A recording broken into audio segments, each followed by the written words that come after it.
Violencia, doping, excesiva comercialización, predominio del negocio sobre el deporte y el tráfico de niños son algunos de los temas que Jorge Valdano y Juan Villoro reflexionaron para Fútbol Picante. Al fútbol de hoy le ha llegado una peligrosa plaga que amenaza el mañana: el tráfico de infantes con talento futbolístico que son arrancados de sus países a los 10, 12 o 15 años. Los principales mercados de este nuevo comercio son África, Asia y América Latina.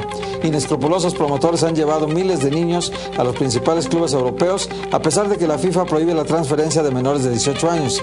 Basta con conseguirle empleo a los padres para abordar fácilmente esta prohibición. En los clubes europeos hay miles de niños de entre 9 y 17 años tratando de ser estrellas. El experimento del Barcelona con Lionel Messi, a quien alimentó desde los 13 años, cunde como epidemia y es el espejo en el cual se miran cientos de niños pobres del mundo que aspiran a ser futbolistas.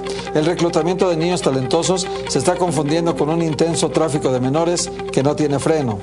Yo creo que una de las cosas más tremendas que están pasando en el mundo del fútbol es que a muchos niños se les está robando la infancia por el talento que tienen para el fútbol. Este tráfico permanente de jugadores termine convirtiéndose en un tráfico también de niños, de países pobres a países ricos. Hay alguna amenaza que FIFA y UEFA están atacando con muy buen criterio en estos momentos. Al paso que vamos a llegar pronto a los fichajes prenatales. Pienso, por ejemplo, en el hijo del Kun Agüero. Es un bebé que es hijo del máximo goleador del momento, uno de los grandes arietes del momento, y nieto de Diego Armando Maradona. Entonces ya la ingeniería genética parece que está creando a este jugador del futuro. Nada sería tan grave como que él no tuviera la infancia que debe tener un niño. Otro asunto intenso fue el relacionado con los grandes presupuestos que manejan equipos como Barcelona, Real Madrid, Juventus, Milan, Manchester United o Chelsea. Una desproporción brutal junto a otros equipos sin el mismo potencial económico. ¿A dónde irá el fútbol del futuro con esta increíble desproporción presupuestal?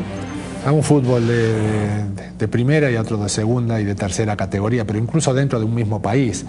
O sea, lo que produce el Real Madrid y el Barcelona con respecto a lo que produce, no sé, el Osasuna o el Málaga, es abismal. Cuando uno ve a un club como el Manchester o como el Chelsea o el Real Madrid, el Barcelona, enfrentar a una pequeña escuadra, pues la desproporción económica es enorme. Para Osasuna el mercado es Navarra, es Pamplona; para Málaga el mercado es Málaga; para el Madrid o el Barcelona el mercado es el mundo. Si se analiza el dinero que se invierte en el fútbol y se compara con los títulos obtenidos, no hay ninguna relación directa entre una cosa y la otra. Para analizar el fútbol del futuro, hay que aceptar que no se pueden separar los aspectos deportivos de los sociales. La gran estructura que sostiene al fútbol tiene particularidades que le enaltecen y otras que le envilecen. Al tocar este punto, Valdano se metió a la cancha y Villoro penetró al tejido social.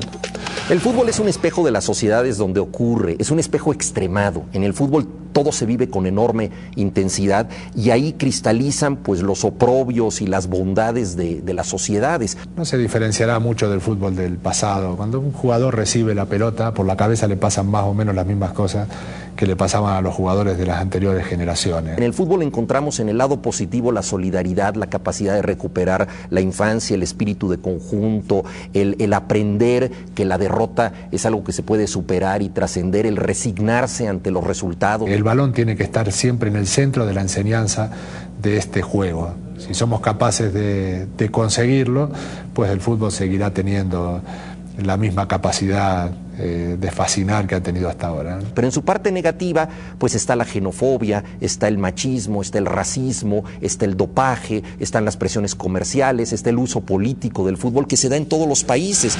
Otro tema que analizaron fue el manejo financiero deportivo de la FIFA, para saber si hay un proceder ético o los intereses económicos están por encima del fútbol. La FIFA tiene más agremiados que la ONU.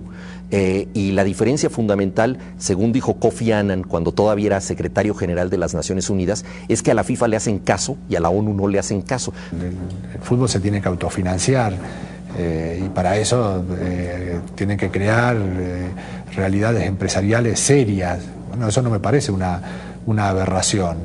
Obviamente hay un enorme negocio en esto y esa situación no va a cambiar. De lo que se trata es de establecer un equilibrio entre la capacidad de hacer negocio y el aspecto deportivo.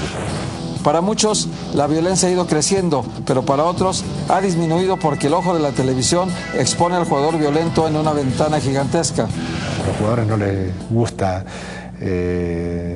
verse como violento y la televisión es capaz de denunciar a los jugadores que no son lo suficientemente deportivos. Hoy en día un jugador debe saber que está jugando en dos arenas, está jugando en la cancha y en la representación que ese juego va a tener a través de la televisión en la mente de los aficionados. Pero a pesar de que existe ese inhibidor que es la televisión, a veces el jugador se deja llevar por su temperamento, aún en el escenario más importante, como ocurrió en la final del Mundial pasado cuando Zinedine Zidane agredió de un cabezazo al italiano Marco Materazzi. Optó por la sangre hirviente de alguien que se siente agraviado y se deja llevar en forma animal por su impulso y sale de la cancha no como un superhéroe o un semidios, sino como un mortal común y corriente.